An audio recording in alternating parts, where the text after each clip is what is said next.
What a time to be alive. أعوذ بالله من الشيطان الرجيم بسم الله الرحمن الرحيم الحمد لله رب العالمين الصلاة والسلام على رسولنا محمد وعلى آله وأصحابه وأتباعه المسلمين السلام عليكم ورحمة الله. After raising the bar with the slides, I needed to put those pictures there. I thought it was his slides. So it's My slides with these terribly designed, the whites and leathers. So the blame is all on him for any of the pictures that you will see.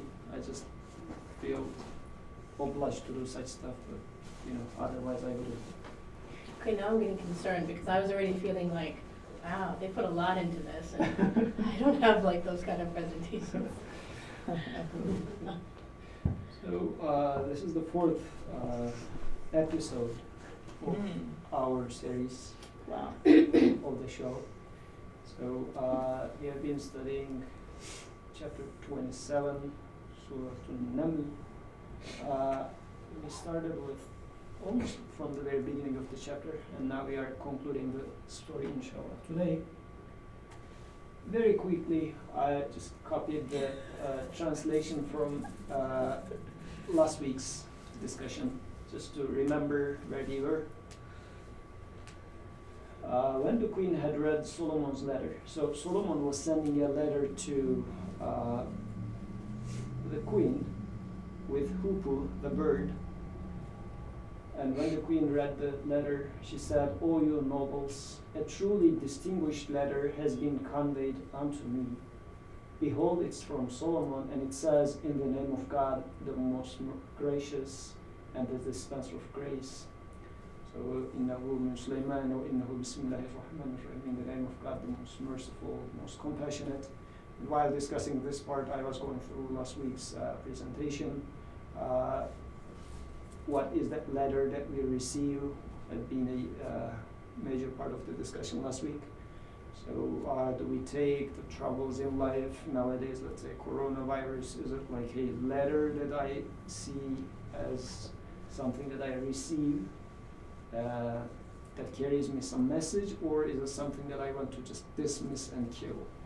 So, and for that, Quranic terminology that was being mentioned or reminded of was killing the messengers. So do I kill the messengers, or do I pay heed to them, listen to them, and try to get the message from them? And do I see them as coming from the most merciful one?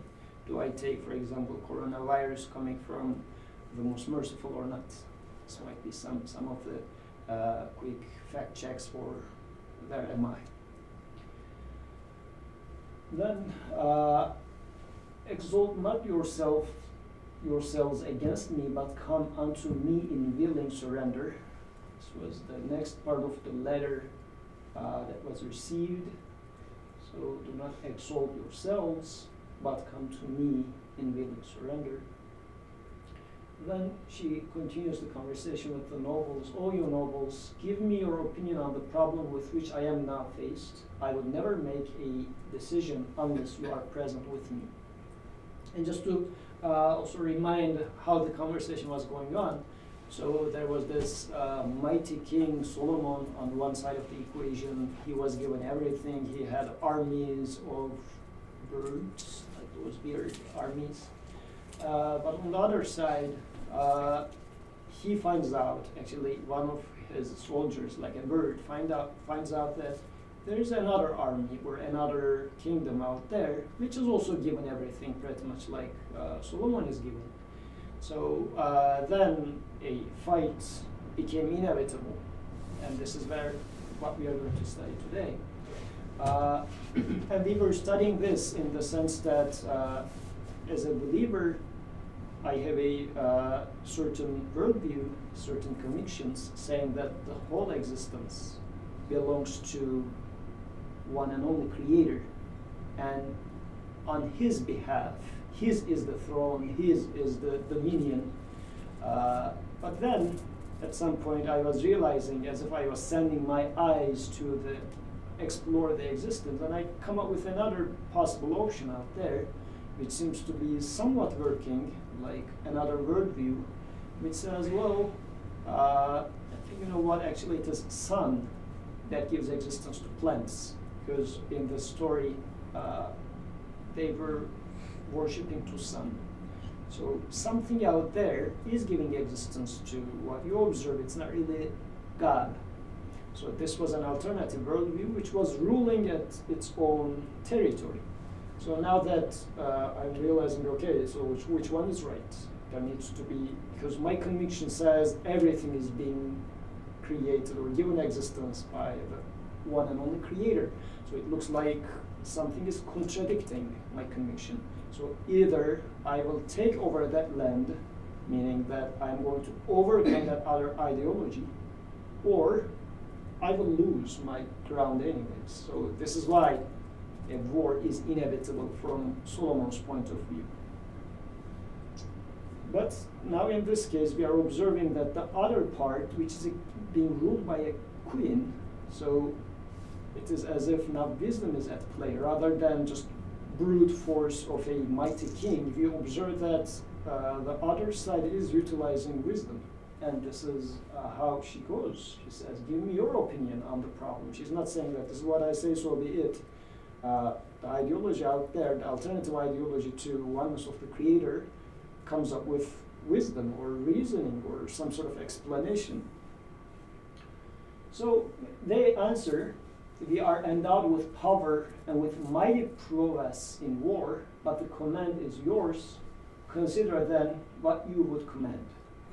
So now the wisdom, so she checks her like inventory. What do we have to come against Solomon and his army? And they say we also have weapons. We also have arguments with which we can argue against him and win over his claim of the existence is coming from a single source. They say, so let's see. But she says, verily, whenever kings enter a country, they corrupt it and turn the noblest of its people into the most abject. And this is the way they always behave. So she wants to avoid from that because she feels like no matter what, this clash is going to be costly for us anyways. So let's try to figure out another way of going around this, rather than going into a direct conflict with this other worldview. Because this what might have been an option. It might have been that this worldview would say that no, there's no God. This would be one option, which now that I'm taking the story in the at the level of clash of ideologies, religion versus like scripture versus worldly ideologies, secular ideologies. It had been that religion or scripture was being directly against and addressed, trying to be annihilated. But there are also other versions. It's not always that let's annihilate religion, but there are some other options which are trying to say, let's live together.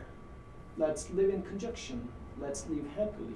I mean, yours is one worldview, mine is another worldview. Let's just go hand in hand or be friends. This is what we will start studying today.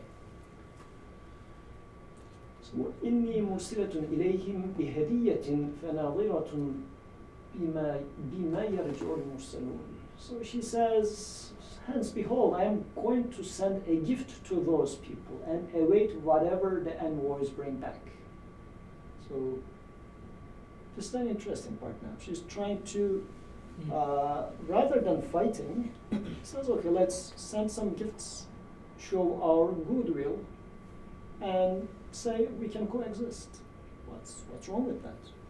So rather than, don't take me as a threat for what you are claiming, like God is creating everything.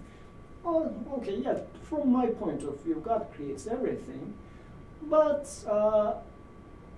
within, again, my understanding, there might stay something, because this war is happening within me.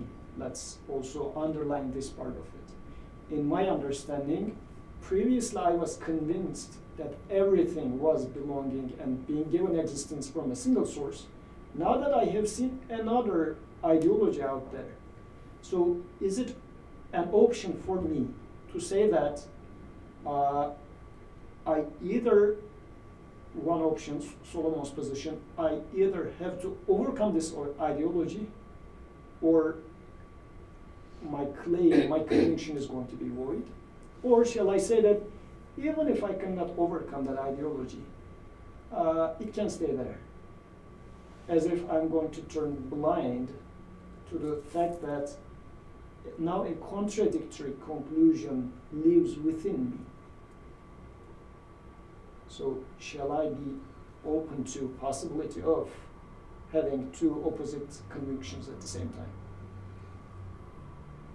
And this is what the Queen is trying to do, saying that here are some gifts. So what do you think about this gift part of it? How does it practically happen in our day-to-day life? Receiving some sort of a gift from that other kingdom, which seems to be pleasant on the surface.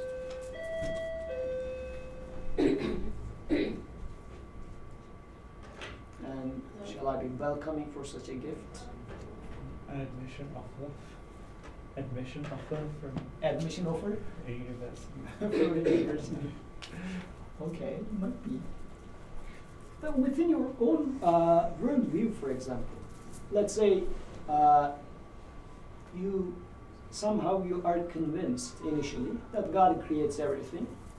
Then another worldview comes and says that you know what, water, H2O, is just coming into existence because hydrogen and oxygen bond together. Like it happens by itself. Now this is an alternative worldview. Initially you were saying that no, everything is created by God.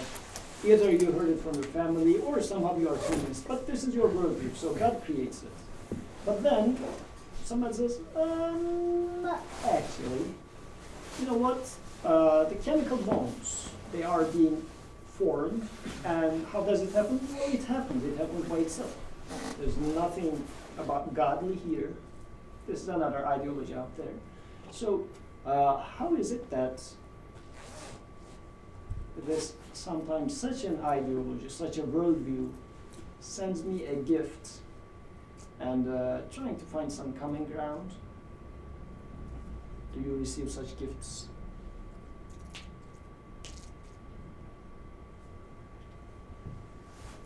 Because Solomon is going to be quite brutal against that gift. He will get angry, saying that what gift? It is not going to be friendly. Although it looks like the Queen is, how do they say, the branch of Olive branch. Olive branch. She is trying to Extend extend the olive branch, but he says no olive branch. I mean, it looks a little bit rude. So, but what's going on in here?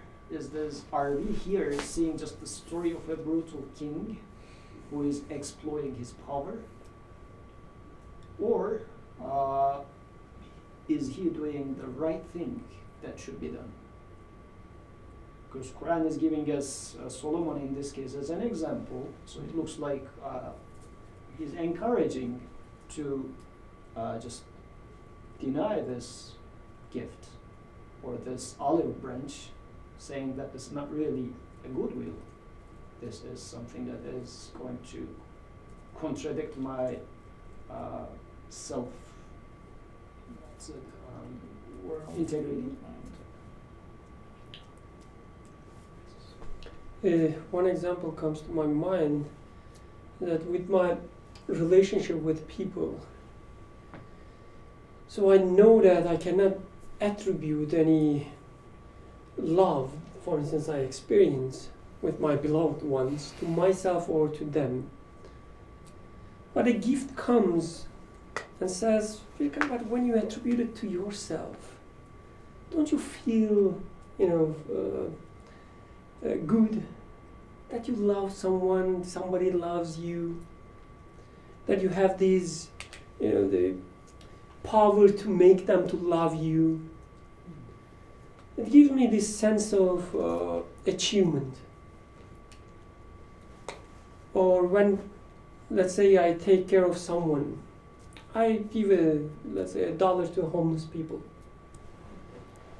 I know that neither money nor this sense of helping people comes from me. It's just given to me so that I can observe something through the experience. Not that, I'm helping someone in the real sense, but I'm learning something about my Creator. Right? This is the reality. I learned that He's the most merciful one, who can even put these feelings in someone who doesn't know these homeless people, someone like me who wouldn't care about him or her otherwise. But He puts this feeling in me so that I can experience His mercy at first hand. But gift comes to me and says that, come on, you are a nice person. You can help people. Yes, it's from God, but at least take a little part for yourself so that you will have your own dignity, your own sense of, what is the word, helping people, humanity, philanthropy. Yeah. Altruism. Altruism, yes. You will be among these billionaires who, do all this philanthropy. You will be a small part of it. If you didn't choose to give, it wouldn't happen. So still you have Yes, some exactly. share there. Yes, you should have some share.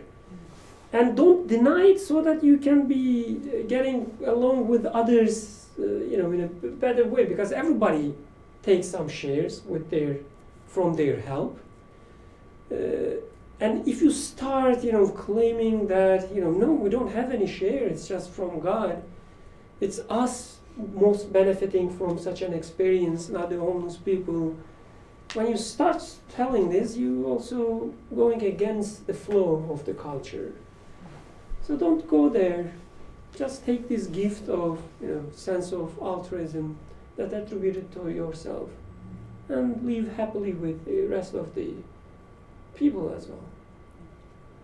I guess the point is, since Sulaiman is trying to take over the whole land, as if the queen is saying that, not the whole land, just take these small parts and get settled with this.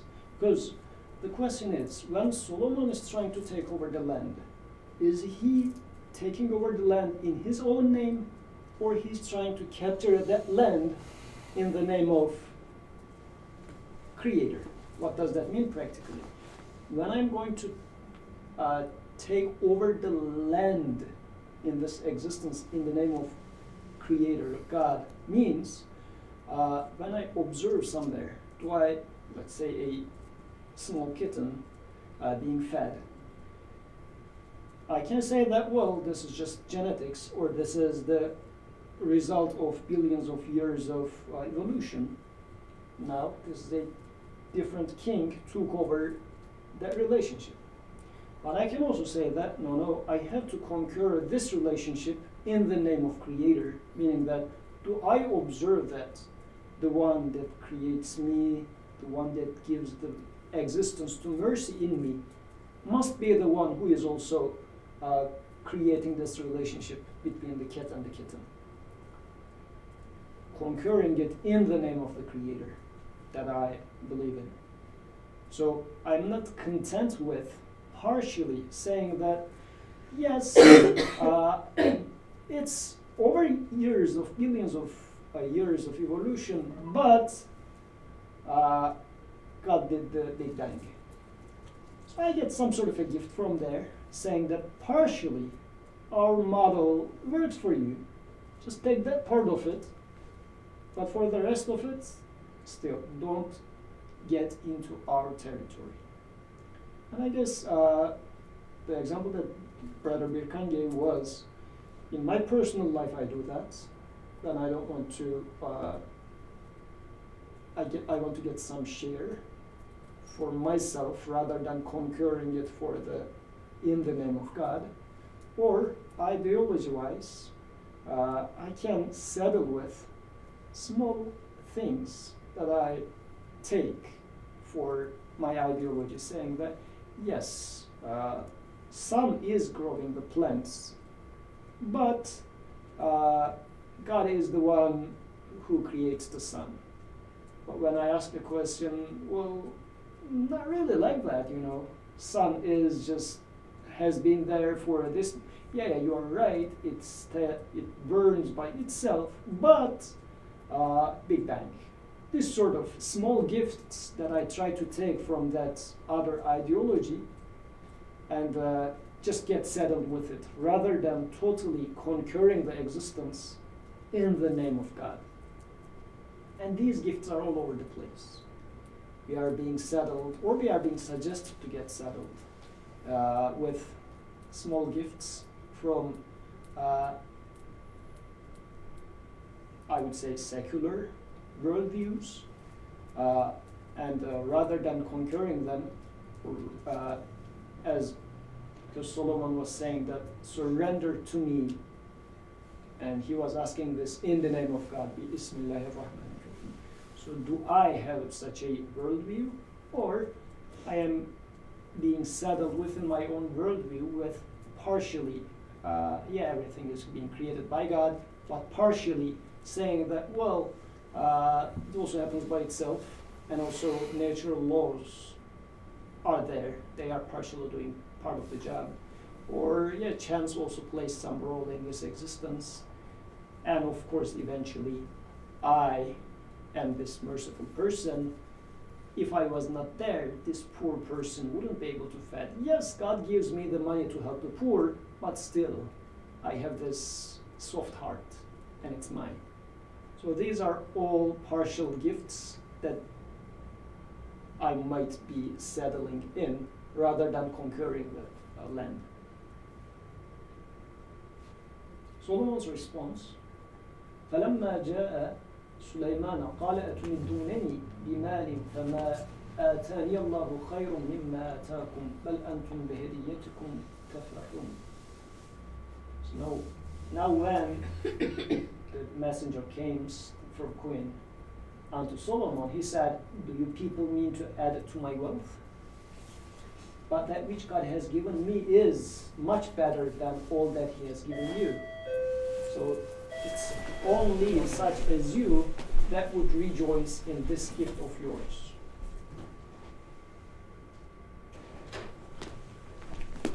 So I guess in here, do I see that the thing that is trying to be offered to me is just not really a proper gift. It's just like as if painting my eyes or my sight. It's not really, that means if I am settling with such a thing, if I don't react as Solomon is reacting, that means I'm totally missing the point. Solomon says, the gift that you are giving to me, what gift you are talking about? The Creator has already given this to me. I am telling you, I'm trying to conquer the whole land in His name. Everything already belongs to Him. He has already truly given me everything. And I'm aware of that. What sort of a gift you are talking about? Anything that you would like to add here? So far. So it's interesting, he said, whatever God has given to me is better than whatever He has given to you. So when we look at these alternatives, we see that they are not just empty-handed. As it's said in earlier verses, we see that these alternative worldviews also are given everything. But he says, whatever I am given is better than whatever you are given. So of course it doesn't mean that we living in a more prosperous life or so. Actually it's kind of opposite. Right? As the secularism increases in a nation, they usually have higher wealth. Anyway, but it says, so when you look from the perspective of that they are being given, then whatever we have becomes better. So you have car, let's say, for you it's just a car and nothing more.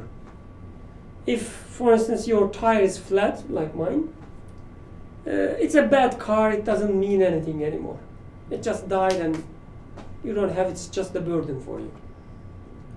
But when I am given a car, like my secular side, my believer side, when my believer side given a car, it's not just a car. It's a mercy. It's a help from the Creator. It's the compassion that my Creator showed me. So even something happens to the car, I will know that the same Creator is there, still loving me, still taking care of me. So my car as a believer is much better than your car as a secular person. So it may be true that you have a Jeep, I have, I don't know, Toyota, but still my Toyota is better than your Jeep. Because I see that it's being given by an absolutely loving one, merciful, the most merciful one. For you, it's just by chance. You were lucky. You worked hard. But if next time you cannot work that hard, you will not get anything more. But for me, it's constant. Even if my car goes, I will know that the compassion, mercy, love is always there. Yes. Very good. Very good. Jazakallah khair. Next verse. So now, Solomon is not just stopping there. He now threatens them. ارجعوا إليهم فلنأتينهم بجنود لا قبل لهم بها ولنخرجنهم منها أذلة وهم صاغرون.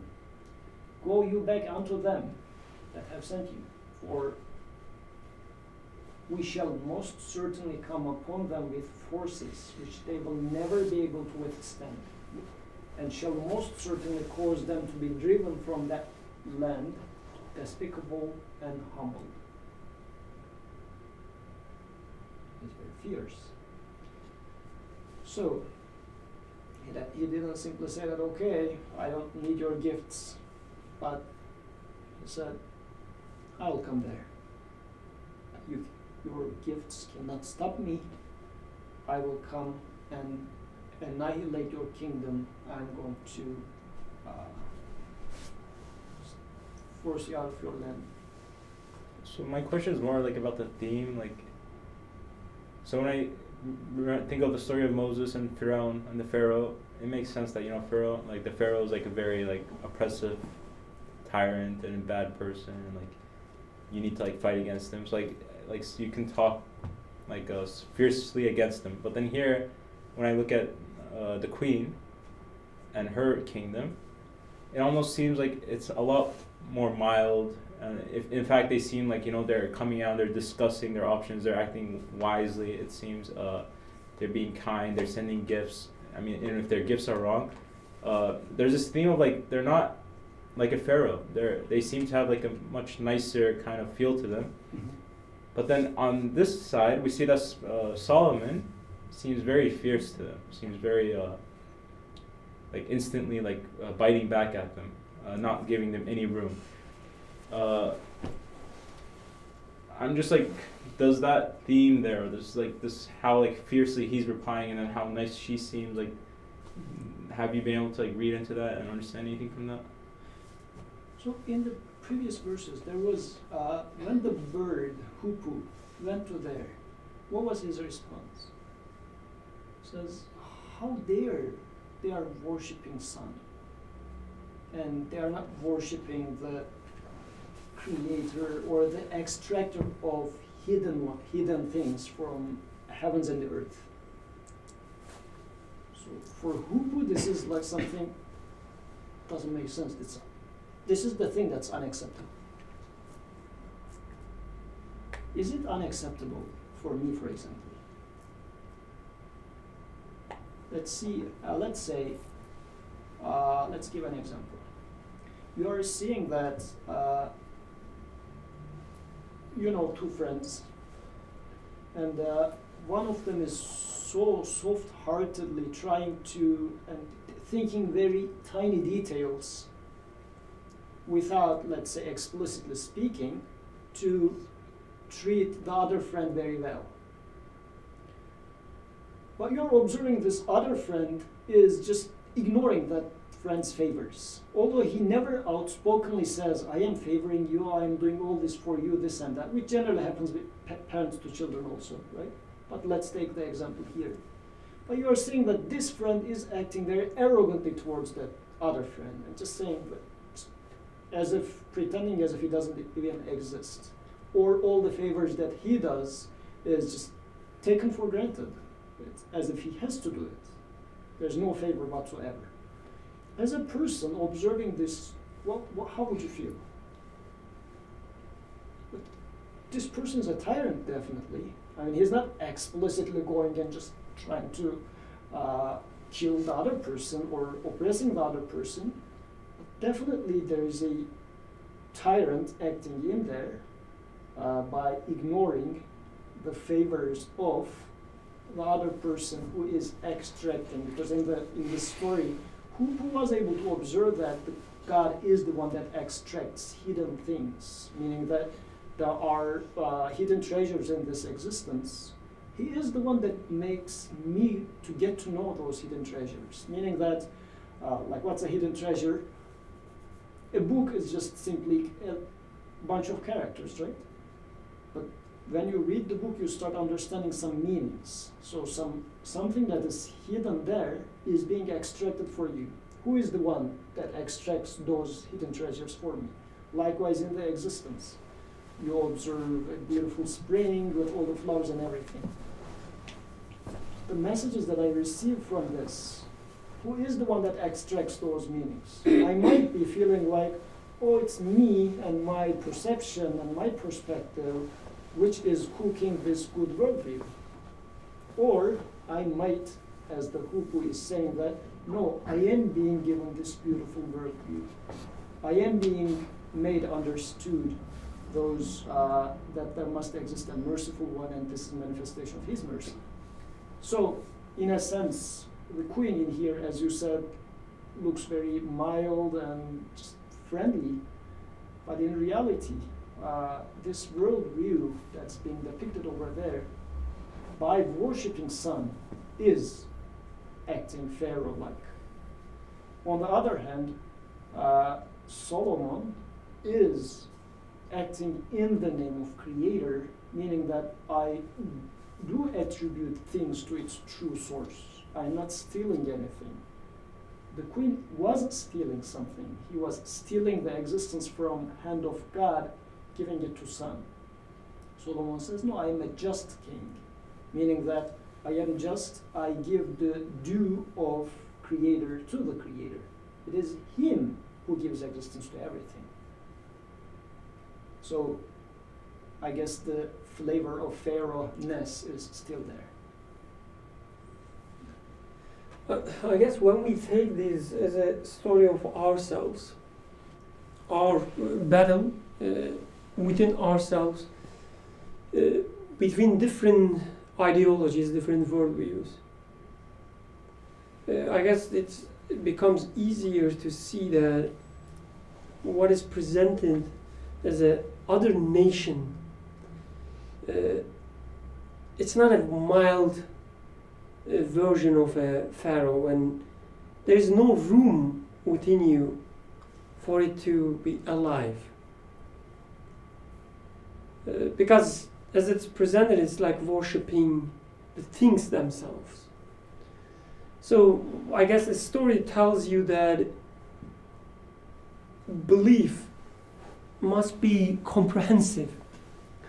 You cannot believe in God while at the same time, for a single moment, while at the same time you believe that some part of the things happen by themselves, or I create them, or I have some friends, they create them.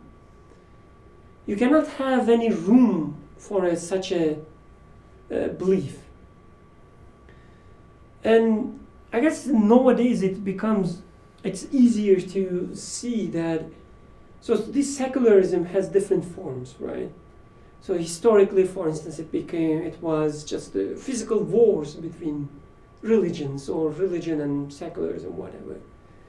But today, even a believer, just a believer who says, like myself, for instance, I claim that to believe, has different options in his or her minds. And the belief is just one of them. As if, I have my culture, right? My culture can provide me many things. And I'm Muslim because, I'm a Turkish, or I'm an Arab, or I'm a Pakistani, whatever. And being a Muslim, just another option. I am Muslim because, my father was Muslim. I'm happy with this. I'm not questioning much. So with having other options, that's what I mean. Otherwise, being an open-minded, of course, it's something good. Like you have to question all the time. But after believing something, if your conclusion is just an option because it was handed to you, not something that you concluded, but it was handed to you from your father. Or do you know what? I think you are a Muslim. There's no other choice because you are Pakistani, first of all, right? So this is being another form of secular. Right? You say, yes, everything being created by God, but my culture comes before. And everything being created by God is just, Turkish people drink tea a lot. Pakistani people says everything is created by God. Then other ideologies can gift you a lot. Yeah. I'm just thinking the processing and the interaction of, from the alternative worldview, of trying to understand what it is, from one worldview, understanding, well, what does another worldview want? And I've been thinking as we're having this conversation about, the episode in the Sirah where, they tried to bargain with the Prophet, peace be upon him, right? And they were like, okay, we'll make you king, trying to figure out what does he want? Does he want power? You want power? We'll give you the king. You want women? We will marry you to the most beautiful. You want money? We will, make you the richest among us. So really trying to assess those motivations. And I think, when we're thinking exactly as you're talking about, connects with our science worldview, right? And it's another way of implementing, these kind of science that's already there in the culture and things. I guess we have a problem with the streaming. They say streaming was stopped.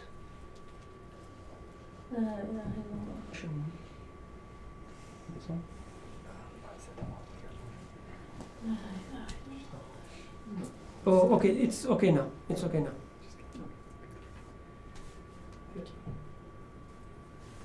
Yes, so in general, I guess this notion of conquering some other land, because this is also being repeated in the Qur'an in several places, also in the story of Moses, because the people of Israel was expelled from their land, and they were being asked to go back and recapture their land. But they were saying that, oh Moses, you and your God go and fight. We will come and once you get in, we will come there. This might be my attitude as well. Do I truly feel like it's an obligation on me to capture that land? Or do I feel like that's the job of God, whatever? So I just want to be on this edge when it comes to matter of religion or belief. And when things are captured and settled, I will go on. Rather than taking the initiative to my own shoulders, to say that, no, I am responsible for conquering this existence in the name of Creator. Because I am assigned as the vicegerent on earth. I am Khalifa. I am king. This is, if you like, my job description as human. This is what I am meant to do. Do I take it as such? Or do I feel like I'm just a human being chilling out in here for 60, 70 years? I will enjoy and I'll go, just hanging around. Is this my worldview? Okay, now it's about Thrones. Game of Thrones starts. So the throne is there. So sorry for the color. It's black. And these are orcs in the background. Is it from like Lord of the Rings or something? Lord of Rings. So قال يا أيها الملأ أيكم يأتيني بعرشها قبل أن يأتوني مسلمين. So now the stage is changing. Solomon now turns back to his people. He said to his council, O you nobles, which of you can bring me her throne before she and her followers come unto me in willing surrender to God? He's expecting that they will come no matter what. He says that, okay, I mean, this threat is enough for them. They will come in surrender. And he says, before they come, bring me their throne. What does that mean? What does it mean to bring throne of the queen to your land before the ideology itself comes? You know what I'm thinking of? Because I'm thinking of Imam Ghazali, right? Like he wrote The Incoherence of the Philosopher, but first he wrote he reviewed all the philosophy and he wrote the definitive work on philosophy. To say that, like, all right, whatever it is, that authority that she's going for or basing on, like, we are going to, like, completely understand and master that before we have that conversation even. And he is also saying that I will take it. So before the ideology itself surrenders, as if just to make sure that I can capture it totally. Am I convinced that, because I can be in expectation that, you know what, one day science is going to understand that God is the creator. Let's wait until this day. Or am I feeling secure and convinced that before it comes to surrender, I can easily capture that idea even before going there, without going there. As if for Solomon, the space is not an issue. Without going there, he can capture the throne. Because capturing the throne means conquering the land. That was the whole King of Promise. Oh, yeah. So you can capture, if you can capture the throne, then that means you are capturing the rulership in there. So from belief point of view, is my belief so much so that within the comfort of wherever I am, the world view that Tawheed, the oneness of the Creator, gives me, that it's applicable to anything. I don't see the other side of the galaxy yet. Can I reason or be convinced, or can I apply the methodology or the perspective of Tawheed to even whatever things out there? No matter what you bring, this Tawheed worldview is going to tackle it. I'm so sure about it. But he's asking this as a question to his council. So the council in this case was, because Hupu was part of this army, we have been talking about this, I am given different aspects, different tools in this existence.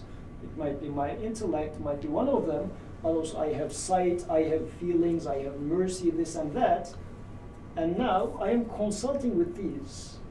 Which one of you is going to bring me that throne? Which one of you is going to help me capture this throne before it itself comes and surrenders? And he's giving us two examples here. Before we go with the examples, go ahead.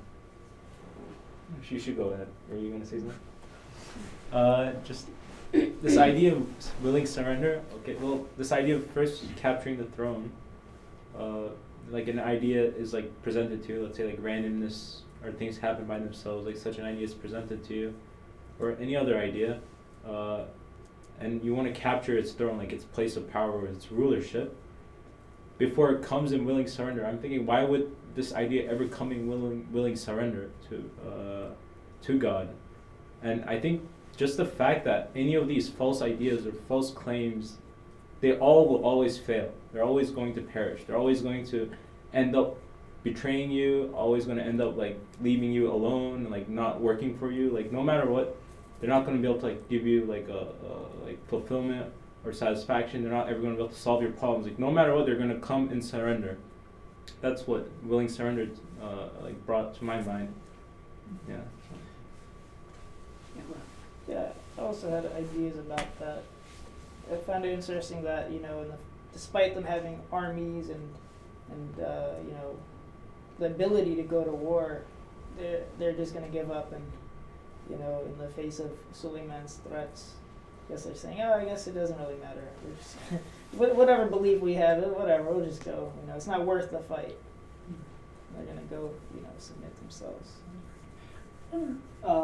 If you look at all those ideologies out there, it's not from beginning to end false.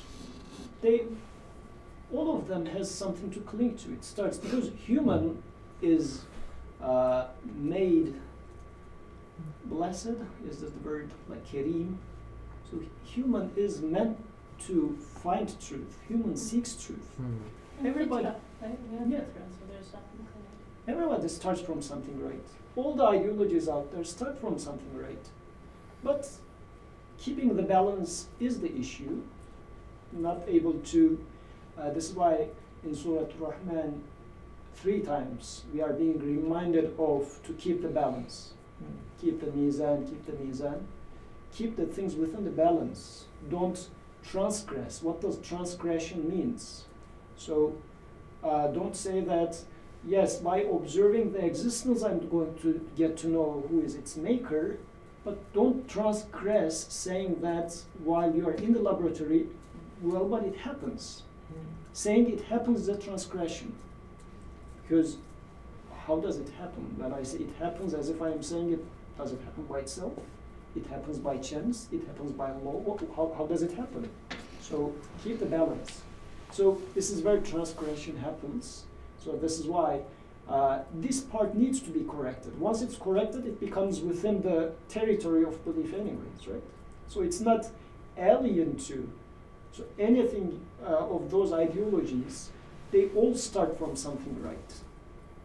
Or when, in the Birkan's example, when he says, he is experiencing this feeling of mercy when he is giving this money to the poor. So it's true, this is something that's being experienced in there, but says, and also he says, if I was not there, this wouldn't happen, which seems to be right as well. But then he makes a wrong flip side and says, therefore, me being in here is the cause of this happening. No. This second part was wrong. Let's correct this part. Once you correct this, it becomes within the territory of belief, territory of tawheed. So it becomes surrendered. Now, 2 options, or 2 servants of Solomon.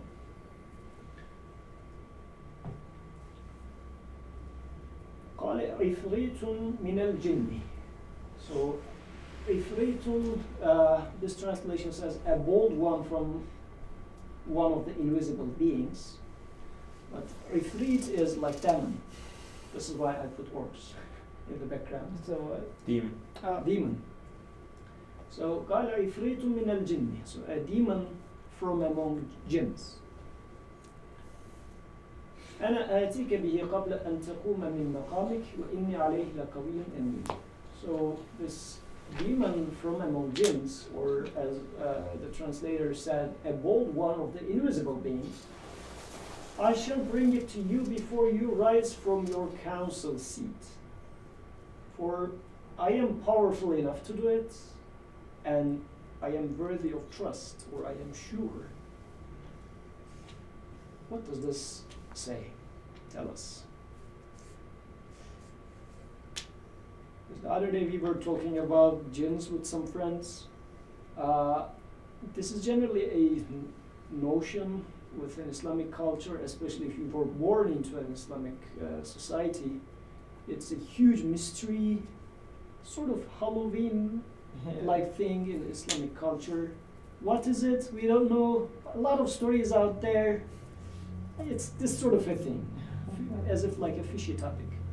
But this verse is talking about a demon from among jinns being part of Solomon's army, which means part of me, or like something that's available to me in my war against such ideologies, or in my war when I'm going to capture everything for the name of the Creator.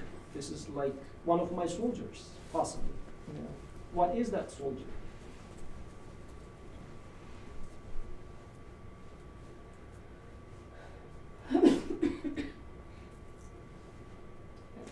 It seems like there's a negative connotation to a ifrit, right? Is that Yeah, correct? demon, yeah. I mean, this is one of the things unique about Sulaiman is that he actually had enslaved the jinns. Yes. Yeah. I don't know. I just wanted to clarify.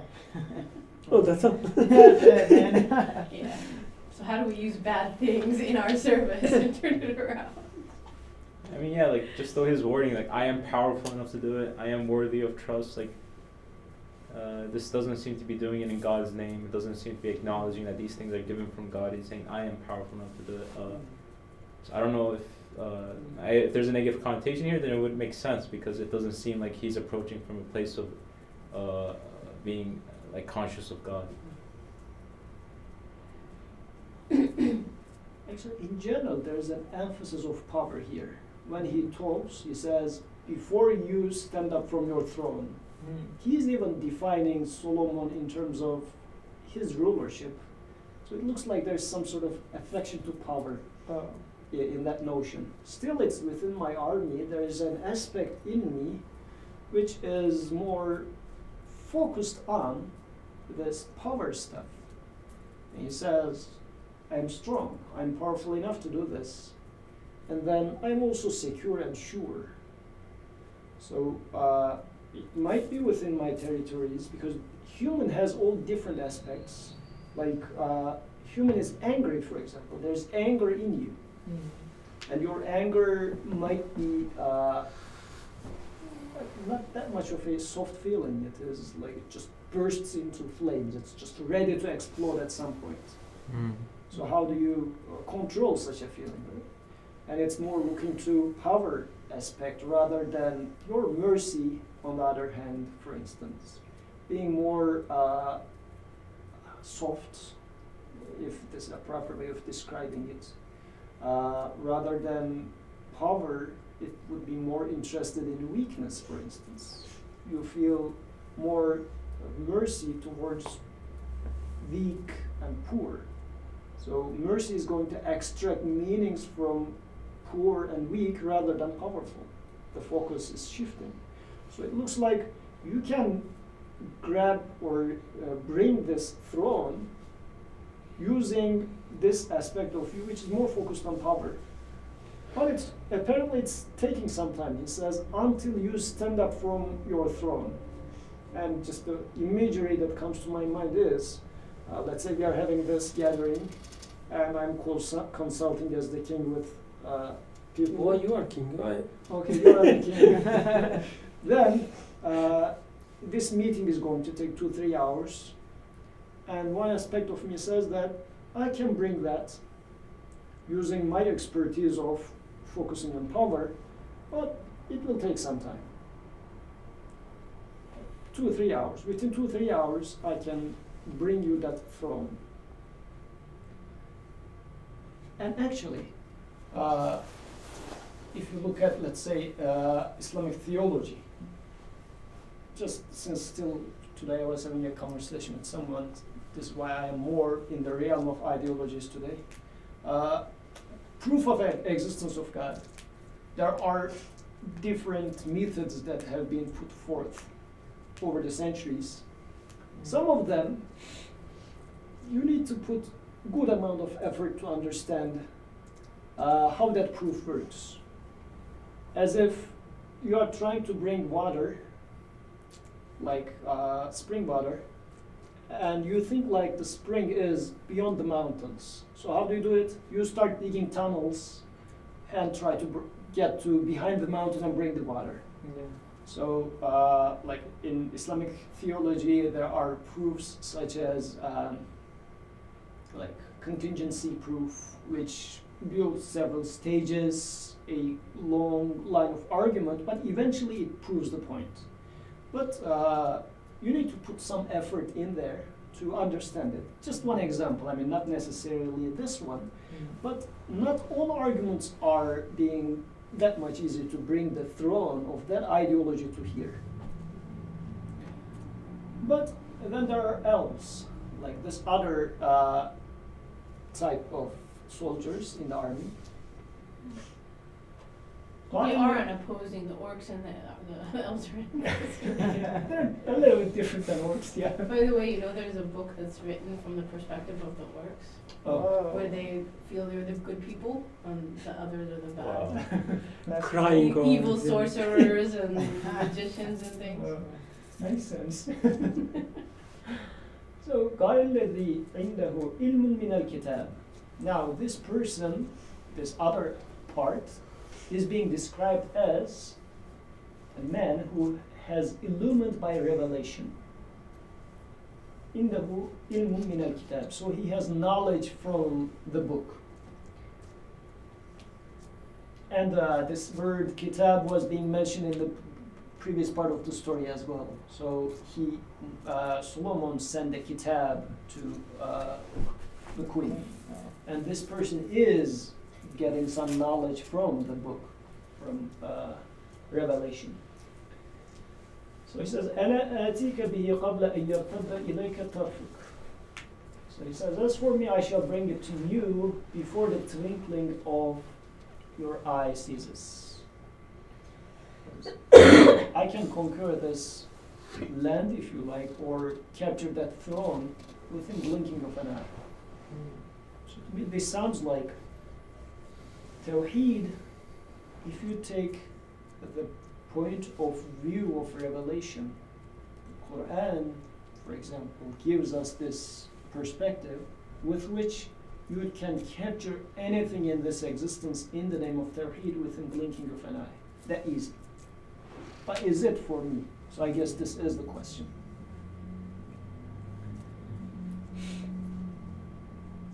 فَلَمَّا رَآهُ مُسْتَقِرًّا عِنْدَهُ. And when he saw it truly before him, when this happened, Solomon truly saw that the throne came. قال هذا من فضل ربي ليبلوني أشكر أم أكفر ومن شكر فإنما يشكر لنفسه ومن كفر فإن ربي غني كريم. And when he saw it truly before him, he exclaimed, "This is my sustainer,'s bounty, to test me as to whether I am grateful or ungrateful. However, he who is grateful to God is but grateful for his own good, and he who is ungrateful, verily my sustainer is self-sufficient, most generous in giving." So when I observe this, when I observe that Tawheed is such a, if you like, magical, as if magical worldview, which illumines the existence in the blinking of an eye so quick, to whom shall I attribute this? Am I going to say that, look, I conquered the land? Was it so? I mean, now it will sound like a claim, but this is what we have been trying to do in all our discussions, trying to look at existence from Tawheed point of view. And we observe that the existence is being illumined very rapidly. The existence makes perfect sense. The darkness disappears. So am I going to attribute it to myself or how smart I am?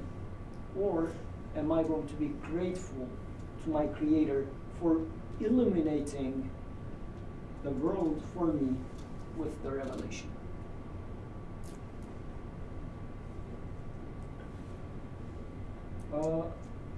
We are getting a bit over time, but I guess we better finish. We better. Sorry for the extension. قال نذكر لها عرشها ننظر أتهتدي أم تكون من الذين لا يهتدون. And he continued, alter her throne so that she may not know it as hers. Let us see whether she allows herself to be guided or remains one of those who will not be guided. An interesting trick, as if now he says, okay, now we captured the throne, so I am content. I am secure and sure that even before the ideology surrenders, I captured, I solved the riddle, I solved the problem, I conquered that worldview, that problem, in the name of God as well. What is it about altering the throne?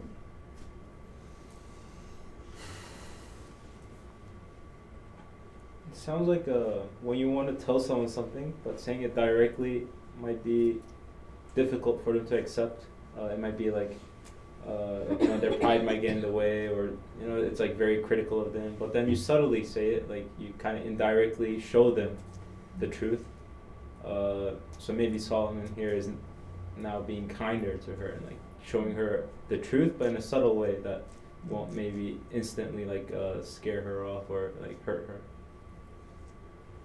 Potentially. Why would you alter a throne in terms of an ideology? You are capturing a land, you are capturing an ideology, and you feel like the throne should be altered, the throne shouldn't stay as it is.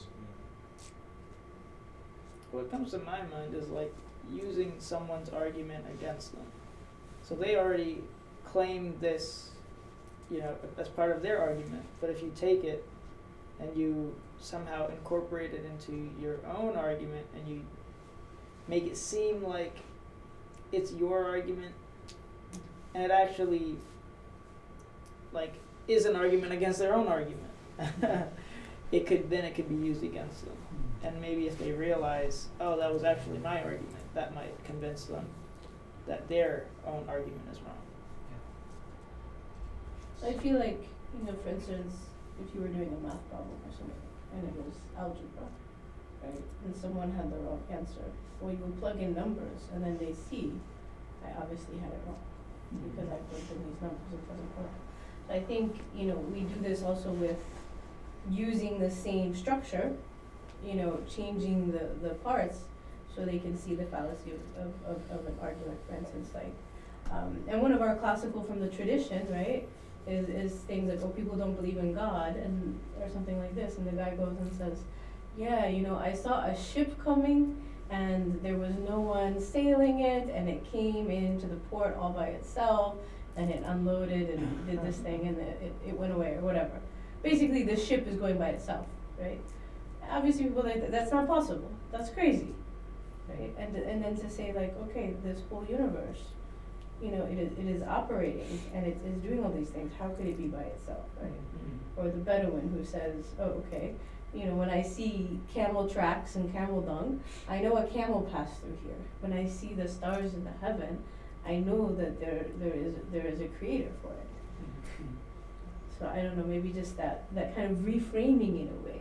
So that you can recognize in it, like what is it that you've been actually saying. Mm-hmm. And when this happens in my own worldview, now that I am conquering a new land, am I going to take everything in that land, in that ideology as it is and put it into my land, or am I going to transform it? Let's say, as we have been saying, every ideology out there has a truth in it, but also something that needs to be altered, something that needs to be fixed because there is violation of the measures. So I need to be just. So I will take that throne, and if you like, I will need to make it Muslim. I will just convert it. Islamization is then required in that.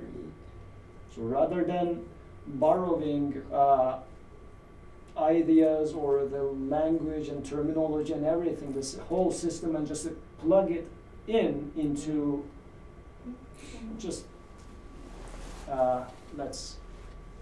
and unfortunately this is how it is in some Islamic countries. The book starts saying Bismillahir Rahmanir Rahim, and even I saw one of my friends from one of those countries. Her thesis starts with Bismillahir Rahmanir Rahim, and she said, well, it has to be part of the, it's officially has to be there, so I put it there. I mean, it has nothing to do with Bismillah or God or anything, but just put the name in there, and the rest is automatically being embedded in there, as if just taking the throne and putting it in there doesn't make it yours. Yeah. You're making me think in this context of like the cultural imperative, right? There's just this idea that if we're taking Islam to a people, that you find what is good in their culture and you maintain that. So there's some sense of familiarity. But it's the tawheed and the things that violate the tawheed. This is where you need to like kind of make the change, right? It's interesting. Exactly. So we have now a fancier throne. That wasn't the same one being carried by the animals? No, it's anyway. I didn't know that. فلما جاءت قيل أهكذا عرشك. So as soon as she arrived, she was asked, is your throne like this? قالت كأنه هو. She answered, it's as though it were the same. So it's similar. She can, she makes sense of it. Like this ideology is saying that, yeah, this is what we have been building up. What you explain is perfectly aligned with what we have been doing. We were looking at it from a different and wrong perspective, and now that you are showing it to me in a different shape, it makes sense. It still makes sense. وَأُوتِينَ الْعِلْمَ مِنْ قَبْلِهَا وَكُنَّا مُسْلِمِينَ. So there's a long parenthesis in here that the translator is adding some words in there.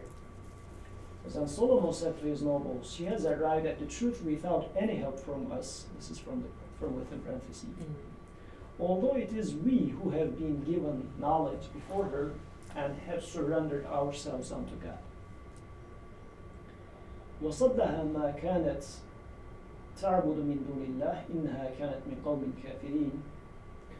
And she has recognized the truth, although that which he has been accustomed to worship instead of God had kept her away. For behold, she is descendant of people who deny the truth. So I'm just quickly going through this, just for the sake of time. So, the last verse, staying within a certain worldview, like she was worshipping things instead of God because she is descendant of people who deny the truth. So staying in a certain worldview becomes an obstacle for me to find truth. And I might be constraining myself within this worldview as well. Let's say I am living in this society, and in this society, just from the very beginning, assuming that I have to explain this existence from within existence, as if I enter inside this house, and I say that nobody from outside of this house must be the maker of this house. It must be one of the things in here that built this house. And I am constraining myself with this initial assumption. Because this is how everybody else is behaving in this building. Categorically they are against saying that anybody from outside built this building. And since this is the norm in here, I'm going with the flow. Likewise, let's say I am in this secular society which says that everything happens with matter. There's nothing except matter. Don't go outside of matter. Try to explain everything in terms of matter. So it becomes an obstacle for me to find the truth. Unless I question the very first assumption. Wait a second, why I'm going to explain everything in terms of matter? What is matter? How does it exist in the first place? But I'm not allowed to ask such questions in this society. So this is becoming the obstacle. So as if the crux of the matter, the issue with why that other ideology was not able to see truth was going with the flow, taking things within that society for granted, that worldview for granted, and getting stuck in there. And this is the last slide, last verse.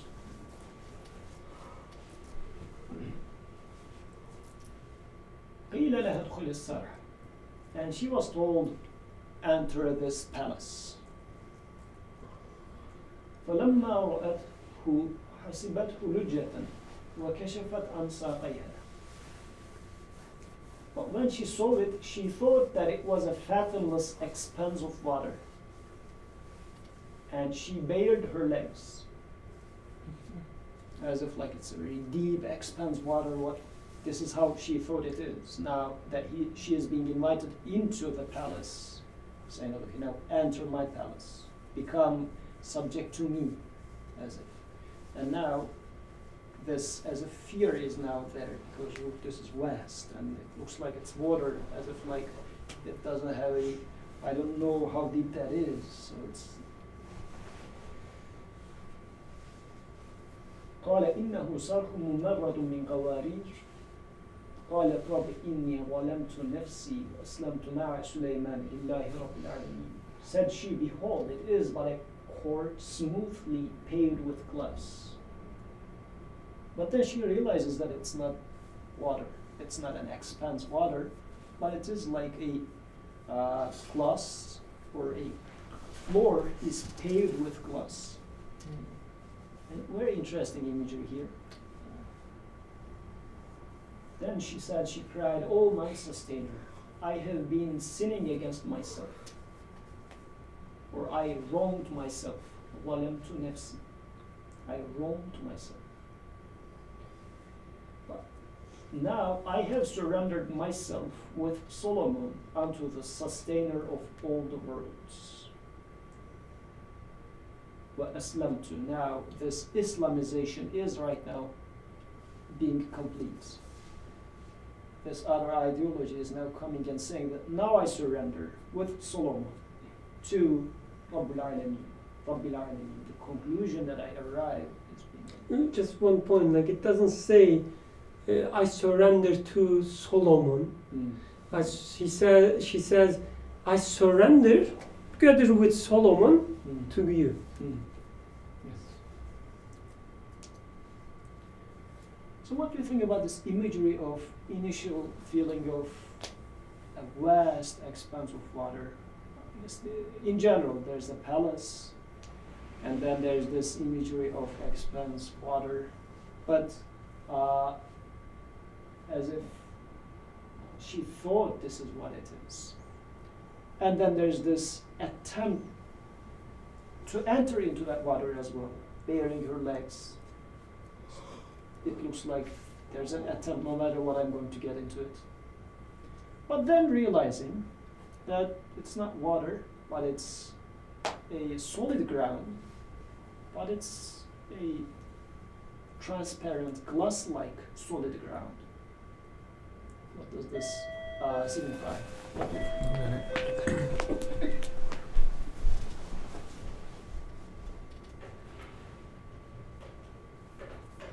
To me, I would imagine this is probably what a convert might feel like. You know, they newly enter their religion, and you know, they might see all the list of things, the list of duties they might have to do. Pray 5 times a day. We'll do, you know, learn all these rules and everything, and they would be like, oh, this is too much. This is so much, and you know, and maybe they're ready to try to commit to it, and they realize, oh, maybe it's not as bad as as they thought, and then maybe the way of life, you know, they get used to that and they realize, wow, there's something about it, right? Something that convinces them that this is how life should be lived.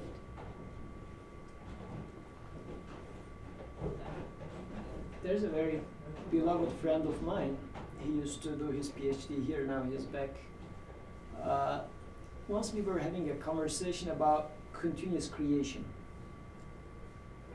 And for the first time, he was being introduced to the idea, because generally our understanding is, at best, Big Bang. Like an average Muslim nowadays is at best saying that God created the things first, but then now it's functioning, because God gave things the ability to function, and now they are functioning. This is generally the perception. But as we have been questioning how things happen, does it happen by itself, or how does, as we were saying, hydrogen and oxygen come together and make water molecule? And at the point that he realized that the existence is being created every moment, meaning that hydrogen and oxygen is being given existence together. They are being now created together. Now water is being created. It's not like water is being formed. So when, I remember how I felt first time I was being introduced to the idea, but his imagery is so vivid because it was happening in front of my eyes. And he said, for the next 3 months, he was so much overwhelmed, and he explains it as, I was living above the clouds for that 3 months, he says. So, because it's such an overwhelming feeling now, because initially you thought that God, as if like resting now, created and so distant, but now you're realizing that, no, he's truly closer to me than my jugular vein. Every moment is being given existence by him. It truly gives you that feeling of a vast water right in front of you. And you're being reluctant to enter into that water because it looks very deep. Truly, every moment God is creating this existence. I mean, the moment that I mean is nothing but creation. Initially, it's so overwhelming. And taking the initiative to just bare your legs and no matter what, I'm going to enter into this. I need to give it a try. Because especially initially, it sounds very far-fetched. Why? You create it once and just it works. This is the de facto understanding so far. And it looks as if unnecessarily complicated to say that the creation is taking place every moment. But once you step over it, the thing that seems to you so fluid and maybe not plausible initially, once you step over it, you realize how solid of a ground that it is. This is how it must be actually. It's a solid ground, like Tawheed point of view, everything coming from a single source, the things or the existence happening, this is how it must be really. But you realize this once you take the initiative, step over the floor and see how solid it is. Then you say, oh behold, it is a court smoothly paved with glass. And it's so transparent. It's not like something that hides what's under it. Tawheed is solid, but transparent. On the other hand, how are those other ideologies? When you say, how does water, it says water forms. What do you mean by forms? Like a fuzzy word, you don't know what it really means. You mean it happens by itself? But what is it? Because water was not there before. Even the word it happens by itself is a fuzzy thing. So, like, if we go and question anything that we take as an explanation of existence nowadays, life is formed. What do you mean life is formed? Or this falls because of gravity. A law pulling this down, what do you mean by that? So, although we take science today to be the most solid, factual, if we dig it a little bit deeper and say that, what do you mean by that? We will realize that it's neither solid nor transparent. Terminology is hiding a lot of things. We simply use, oh, this is magnetic power. Gravity. we call it gravity, just a single word. And we feel like everything is explained. Actually, the other day we were having this conversation with a colleague, and he said, well, my daughter was sick, and I was saying that, oh, she is now being welcomed to this existence. The Creator is teaching or training her. He said, well, it's simply called immunization. Just a single word. What do you mean by immunization? Just as if that single word explained everything. But it is actually definitely not transparent. You don't know what is under that word, what is being hidden under that word. But for the case of Tawheed, it's like a transparent, but glass, but solid. You can step over it. And this is how Revelation shows this existence. It explains the existence. And then Birkan's comment with saying that now I'm convinced and I'm submitting to the Rabbil Alameen, the sustainer of all the worlds, with Sulaiman. So I realized my mistake. I realized my mistake when I say it's simply immunization. No, it's just a fake. It's not even an explanation. It's just throwing some words, mouthful of words, as if, pretending as if I solved the problem. I wronged myself by naming things and thinking as if simply I explained what's going on there.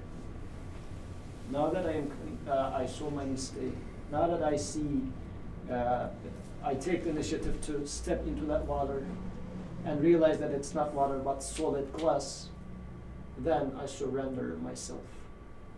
And one last point here. أسلمت مع سليمان لله رب العالمين. This is a final step that I take. After arriving to this conclusion of floor being plus, still I need to willfully submit. Conviction does not automatically convert into submission. To the best of my understanding and my experience, there is a distance between my conviction, my iman, and my submission, my Islam. Do I submit to my conviction? Do I accept that I'm going to live and act by this conclusion? Because it can happen that I choose not to submit. Like, for example, I can say that she is our host in here. I am convinced. No doubt about this. But I want to pretend as if I am the host. Or, I'm not denying you're the host, but I'm just going to lay down in here despite you telling me to go home, for instance. I can still choose to do that. I do practice free will. I am given that choice. So belief is not inevitably forcing me to act by it. So I guess the two, there is a distance between the two in which free will is being practiced. And still that step is needed to be taken. And she took that step. Any concluding remarks that you would like to make about this, or in general, any questions, comments? So I'm sorry for that extension. Alhamdulillah, we concluded the story of Sulaiman and the queen. Inshallah, next week we will communicate. Either we will physically be in here, but inshallah, in any case, we will be online. So until then, سبحانك لا علم لنا إلا ما علمتنا إنك أنت العليم الحكيم وآخر دعواهم أن الحمد لله رب العالمين.